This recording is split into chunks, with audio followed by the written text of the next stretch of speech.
Perfect. So thanks for coming today, guys. We're going to be going through bulletproofing your mindset, how to be an alpha and lead by example. So the last 12, 18 months has really separated the wheat from the chaff when it comes to the ability to choose kind of like where you want to go and overcome the obstacles that, of course, will kind of come your way. COVID's just made it worse. So when somebody makes the decision that they want to become a better, stronger, true alpha version of themselves, there's going to be obstacles, there's going to be things that get thrown in your path. And to be honest, like even when you have a decent physique, there is always going to be obstacles. There's always going to be challenges. It's just those challenges change. When you first start out, it might be getting into the habit of tracking your food. It might be going from 2,000 steps a day because you're in a sedentary job to try and get that to 8,000 to 10,000 steps. When you're at the other end of it, it might be just flexible dieting doesn't work anymore when I'm trying to go from 12% body fat down to 10% body fat.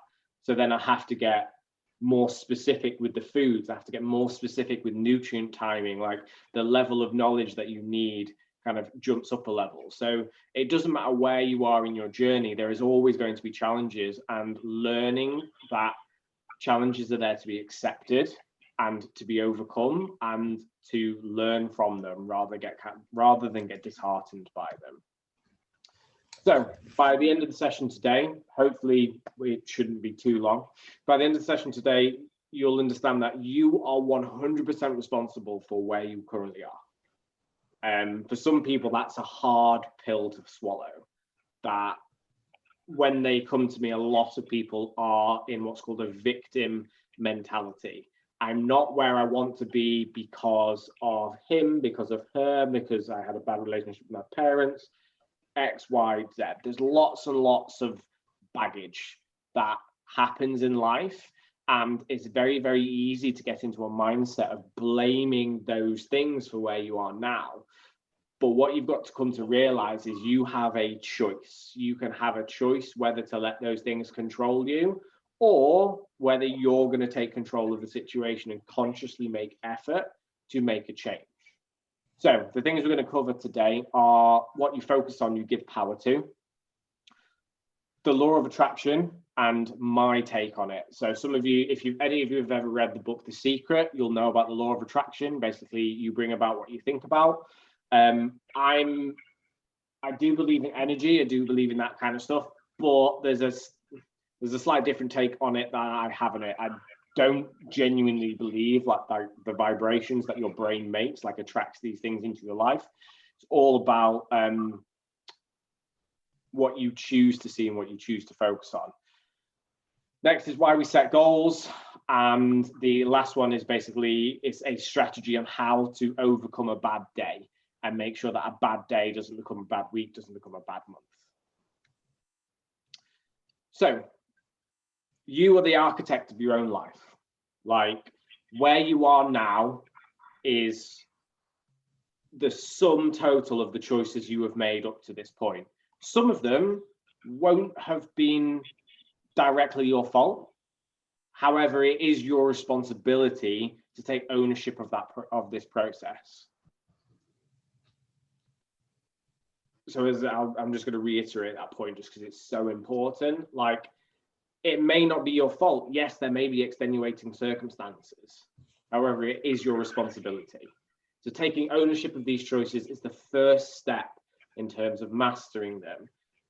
Stopping blaming other people, stopping blaming the environment, the government, the COVID, like everything like that, stopping blaming outside situations and going, you know what's happened, but I'm going to take control of my actions in this moment and make sure that I'm choosing to take a step forward. And it may not be your fault, however, it is your responsibility. We've already covered that bit. So, the law of attraction. So have you guys ever heard of the law of attraction? Have you read The Secret? No. No, that's one to add to the one to add to the reading list. So I first heard about The Secret when I was about 15. My dad had it on a bootleg DVD. Take it with a pinch of salt. It's very like spiritual. It's very the idea behind it is that basically our thoughts have a frequency. They resonate. So what you think about sends out a vibration to the universe, and it attracts that to you. So if you're thinking about negative things, you're going to attract negative things into your life. So if you're always thinking about bills, if you're always thinking about the state of the economy, you're always thinking about somebody's out there to get you, to get one over on you, you'll notice that people that think like that, those things tend to happen to them more. Whereas people who have chosen to cultivate a positive mental attitude are the ones that seem to be lucky.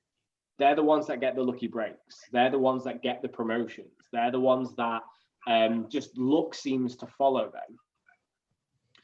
But as humans, we're programmed to see danger. So by default, our brain is programmed to see the negative. It's programmed to highlight the negative in our day-to-day thoughts. So it's something like we have 50,000 thoughts in a day, and 40,000 of those repeat every single day. So you can see how if you get into a negative spiral of thinking, it's very, very easy for that 40,000 to become more and more in that negative. And when you get into that complete negative spiral, that's when things like depression, anxiety, all that stuff starts kicking in, because you can't see an escape. You've got no control. Everything's out to get you, and everything's out of my control. And when that happens, that's when you start to really suffer with your mental health. But we are one of the few animals that can actually think about our own thoughts, not one thoughts, its own thoughts. So if you've got a dog, which you do, like your dog doesn't sit there and think about the thought it just had.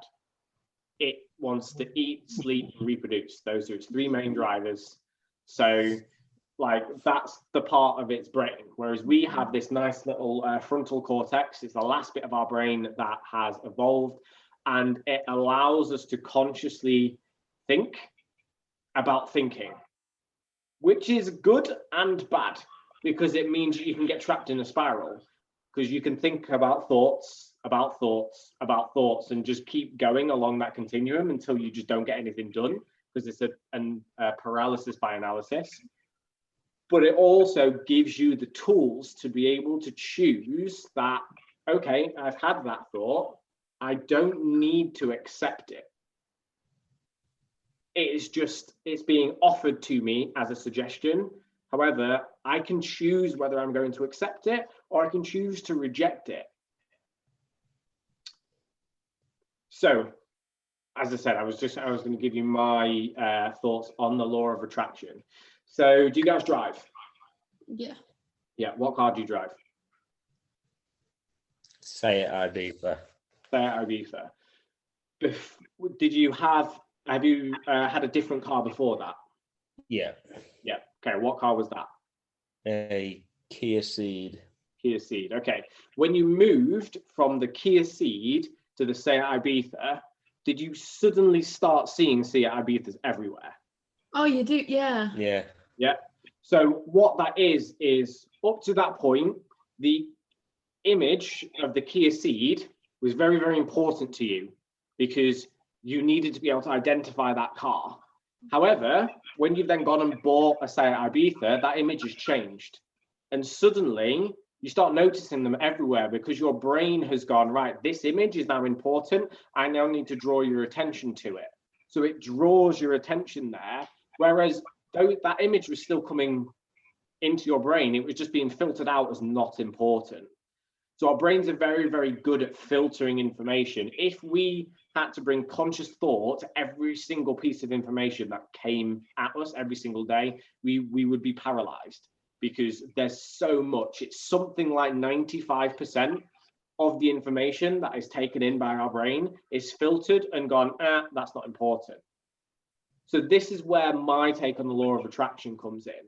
if you are just subconscious in your thinking, you're going to notice those things that are dangerous. You're going to notice those things that are negative. It's the way our like mammal brain is programmed. It's programmed to get you away from danger. However, when you consciously make an effort to go, hang on a second, that might not be the whole story. Let's take a step back and look at some more of this information. You start to see the positives. You start to see, right, yes, let's do an exercise example. So you've got your new program. Say, right, before lockdown, I could bench 80 kilos for a set of 10. It's now been lockdown. I've been doing my press ups. I've been doing my dumbbells. I've been doing everything I need to do at home. I go into the gym, get 60 kilos on the bench, do 5, and on 6, I get pinned under the bar. That could be a failure. I've dropped 20 kilos off my maximum bench. Shit, that's not good. However, it's giving you the feedback that, hang on, take a step back. Let's look at the situation here. I've had 3 months where I've been training with dumbbells and bands at home. 60 kilos isn't bad for a set of 5. And I can move forward from there and get back to 80 and go further than that. So you can either see that as a failure, as, oh, I've failed on that set, right, I may as well quit and give up because I'm not as strong as I used to be. Or you can learn from it, take in more information and go, okay, I'm weaker than I was. Let's progress forward now with it. What can I do with that information? So now with that information, if I had programmed in, right, 80 kilos for 10 is my working set. No, actually, it's probably going to be about 55 kilos now as my working set. I can use that information and move forward with it. Same thing when something shitty happens in life. Initially, you're going to have an emotional reaction to it, and it's going to feel crap. You need to feel that feeling. You need to feel that negativity. It needs to be in there because that's going to give you then a driving force to then make a change. As long as you take, as I said, take in that information, process it properly, and then make a positive change out of it, you can never have a truly bad situation because you either learn from it, don't do it again, or you take it on the chin and you go, no, you know what, that's a learning, that's just an experience. It's something I had to go through to grow as a person so that the next time I come across an even bigger challenge, I know that I'm going to get through it because I just got through that. So that makes sense. That's the hardest bit to get your head around. Yeah? Okay. Yeah. Perfect. So choose a victor mentality, and that's a little bit into what I was talking about there. So you can choose to moan or you can choose to take action. So everything that happens to you has 2 sides to it. What actually happens and how we feel about what happens. One, we can't control. We can't control what happens to us. We can control how we feel about it. So learning to take control of your emotional response and take action towards your goals. As I said before, when something happens and it's shitty, like you're going to have an emotional response. You're going to get angry, you're going to get sad, you're going to get all these different emotions that happen, and they are normal, they are human. I'm not saying to not experience them. But what I am saying is try not to make too many decisions when you're in that emotional state. Because when you act on emotional decisions, once you calm down, once you've come out of that fight or flight mode and the human brain can take over again, you take a step back and you go, oh shit, I said something there that I shouldn't have done. Or I've done something there that I shouldn't have done. Now it's probably going to be harder to undo that thing than if you had gone, right, prime example, right, your boss has just absolutely grilled you at work for something that wasn't your fault, it was your co-worker's fault, but they've landed you in the shit. So you then go home, fuming, you vent to the missus, fuming, still angry, I'm going to write a really strongly worded email, click send. Right, you've just pissed off your boss now, who is in charge of your paycheck and in charge of whether you are going to get a raise. However, if you'd have gone home, still had a bitch to the missus, because she'll be there, she'll accept what you're saying, still written out that email, however, didn't click send, left it 24 hours. If you're going to send an angry message, it will wait 24 hours. You can be just as angry in 24 hours. Reread it the next day, and if you still want to send it, then go ahead and send it. 99 times out of 100, you will not send that original email. You will rewrite it in a lot more of a professional way, where you don't piss off your boss, you don't drop that person in it and sound like a giant child, but because you're not reacting emotionally, you can overcome that problem and therefore come out of it with a solution that's going to work for everyone. Like, I'm talking from first-hand experience here. I've been that guy that has had a career-limiting moment by sending one of those emails. It's one of the reasons why I work for myself, because I'm the boss. So I just get to send those emails and it's only me it's coming to. Yeah, a bad day doesn't have to be a derailing moment. So if you ever want to do anything in anger, just sleep on it. It will wait a minimum of 12 hours. Try to go 24 if you can.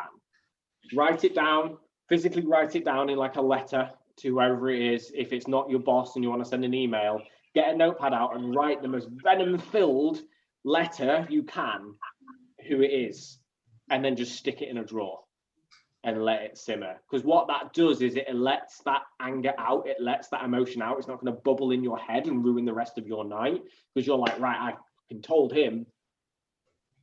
And then it just allows those emotions to calm back down, and then you can get on them with the rest of your day. There's a very, very famous quote where it's, I'm trying to remember it now. Anger is like drinking poison and expecting the other person to die. It's one of those things you need to get it out of your system, but not necessarily try and give it to the other person, because it tends to backfire. So, goal setting. External versus internal motivation. So, as I said, when somebody first comes to me, there's a lot of external factors that are often playing a big part in why they've come to the True Alpha program. So what we will tend to do is we'll tend to set external motivation targets. So I want to get into that dress. I want to feel better. I want to get into that dress. I want to drop X amount of weight because I'm going on a holiday. These are what's called push motivation, because something is getting behind you and pushing. It's like when you get a personal trainer in a gym and they then shout at you. That's an external motivator. Whereas an internal motivator is, right, I want to drop a dress size because it's going to make me feel X, Y, Z. I'm going to have a higher self-worth. I'm going to feel, as I said. Or it might be that I want to get fitter so that I can run around the park with my kids and be a good role model to them. Those are internal motivations. They come from inside. Now, external motivation is good to give you the initial shove. However, it's a really, really poor long-term motivator. You've got to find some internal motivation. And this is why we talk about your why a lot during your onboarding call, because it's those emotional reasons that are going to pull you towards them, that are going to help you push through those roadblocks that are going to come. So setting a destination is very, very important. And we use our subconscious as a tool because it can either help or hinder us. So when you're 100% running on external motivation, your subconscious is trying to pull you back into your old habits. Whereas when we use internal motivation and we put a big emotional driver behind it, and then we have a picture in our head that we're trying to work towards, your subconscious is going to try and pull you towards that. And that's the difference. That's the difference between the people that succeed and the people that fail. The people that succeed have really strong internal motivation. And then all we have to do is break down those bigger things into like 90-day blocks, so they're more manageable for our brains to get around them. The people that fail try to rely on motivation. They try to rely on just when I feel like doing it is when I'll kind of get it done. So as I said, we take the bigger goals, break them down into 90-day blocks. Those big goals, those big targets are still there. And those are your why. That's what's pulling you towards it. We give you the how by breaking them down into 90-day blocks.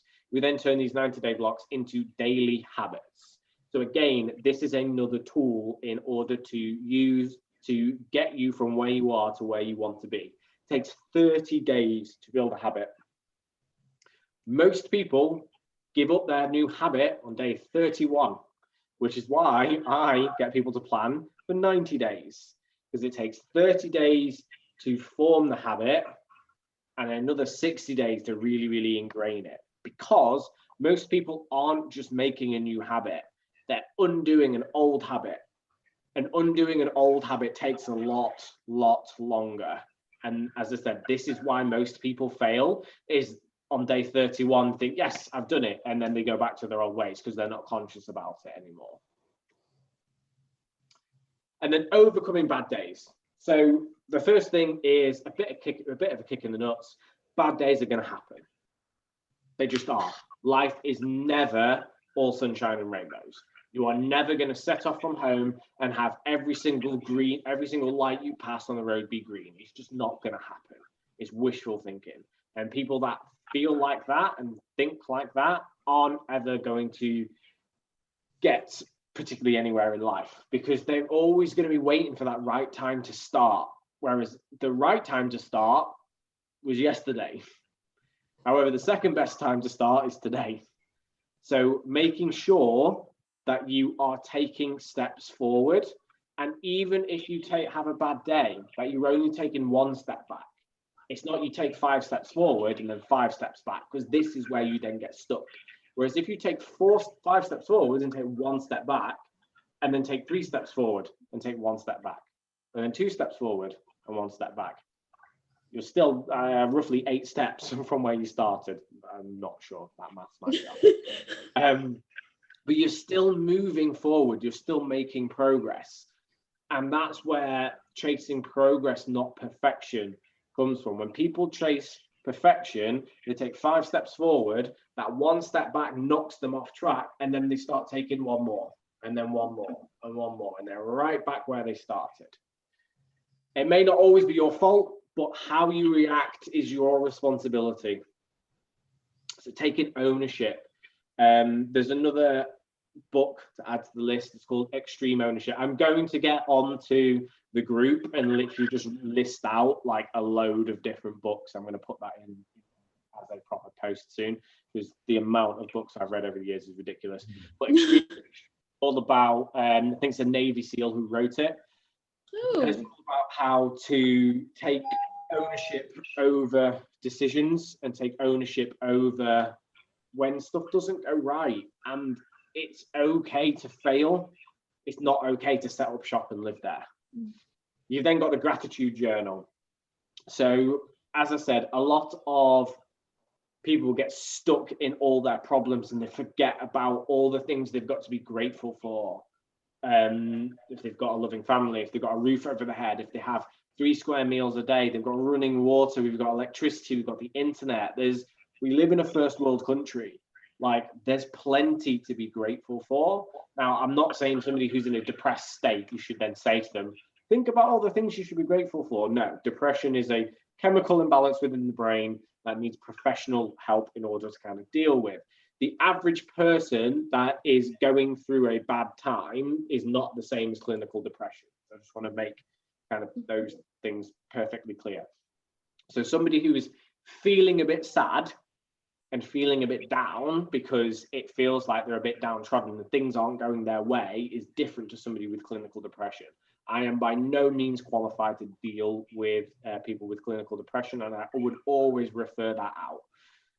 But yes, gratitude journal will definitely help for people that are just in a little bit of a slump. So remembering to write down every day. So every morning or every night, writing down 2 things to be grateful for. It can be as simple as, I woke up today. There's a lot of people that didn't. I had 3 square meals and I got 8 hours unbroken sleep. Like, those are all things to be grateful for. There are lots of people out there that can't even kind of have those basics, but just make sure they're meaningful to you. Don't just say stuff in there because it sounds good. Like, it needs to be meaningful to you. Mindfulness is the practice of bringing your conscious awareness back to the present moment. So anxiety can only live in the future. Stress tends to live in the past. So the only thing that can be in the present moment is danger. If you are in danger, do not start meditating. Get out of danger. That's not the time to be practicing mindfulness.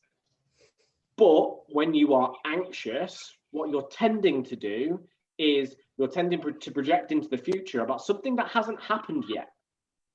And 99 times out of 100, you're probably building that situation up that you're becoming anxious about to being worse than it actually is. Whereas stress and overthinking tends to be something that's already happened. And you're replaying the event over and over and over in your head. And each time you replay it, you add different aspects to it. Or I could have done this, or I could have done that, or I should have done this, or should have done that. The problem is you can't control either of those states. If it's in the future, it hasn't happened yet. And what will happen is you'll create 100 different scenarios and each one getting progressively worse. If it's in the past, it's already happened. You can't really control it. You can't go back to that situation and say that perfect comeback that you've come up with like 2 hours later. You can't handle that situation because it's already happened. All you can do is handle now. So a little trick is to, and there's apps like Headspace, Calm, there's loads of them, where they do a little walk through meditation, concentrate on your breathing, all that kind of stuff. Takes 5 to 10 minutes. At first, quieting your mind down is really hard. Like, I really struggled with it. However, learning the breathing techniques like box breathing and stuff like that, and just bringing your awareness back to the present moment is a massively good tool for relieving stress. And once you're back in the present, you can go, right, is there a problem? Create a solution for it. Once that solution's created, sideline it. Stop thinking about it. You've created the one solution. If so-and-so situation happens, here's how I'm going to deal with it. Don't then start creating about 10 different solutions, because 99 times out of 100, as I said, you probably will, when you put that into practice, that will sort it. And it's probably not going to be as bad as your overthinking mind is wanting you to believe it is. So the fact you've got a solution means that you are then calm. You've got a solution if you need it. You might not even need it. And then the last one is exercise for stress management. So exercise is probably the most underutilized anti-anxiety depression drug there is. The most overutilized one is food. Like, when we feel bad, we tend to overeat. Whereas actually utilizing exercise to manage your stress is one of the probably best things you can do, just because it releases all those stress hormones, but it means you reabsorb them really, really fast, because you get adrenaline, noradrenaline, serotonin, cortisol, all the stress hormones. If you think about it, when you are scared, what happens? Heart races, sweaty palms, adrenaline rush, essentially. What happens when you start exercising? Heart races, sweaty palms, adrenaline rush. It's the exact same situation, except you've chosen to exercise. You've chosen to be in that situation, which means you are controlling it, which just puts you in a better mind state. And it means that you are then taking control of those stress hormones rather than them controlling you. Okay, so in summary, what you focus on is what you give power to. So choose to consciously take a step back and go, right, what can I learn from this situation? How do I grow and how do I get better as a person?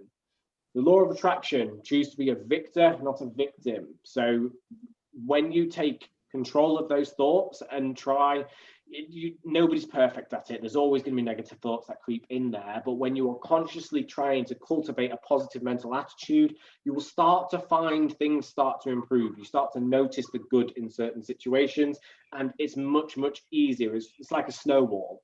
At first, it's going to take a lot of effort. Once it gets going, once it builds momentum, it's going to be much, much easier to maintain. So we set goals to give us clarity, which I know we had a goal setting session with you two earlier in the week, and you've seen the clarity that happens when you've got a very, very clear destination on where you want to get to. And failing doesn't make you a failure. So failing is good. Failing is feedback. Failing lets us know that what we were trying before isn't working. So we need to change our approach. It doesn't make you a failure. It just means that what we were trying isn't working, and that's okay. That's part of being a human, is finding out the 9,999 ways not to do something. So that about sums it up, I think. That's all my slides. Awesome. Right, so let me, how do I stop recording? Right, stop sharing.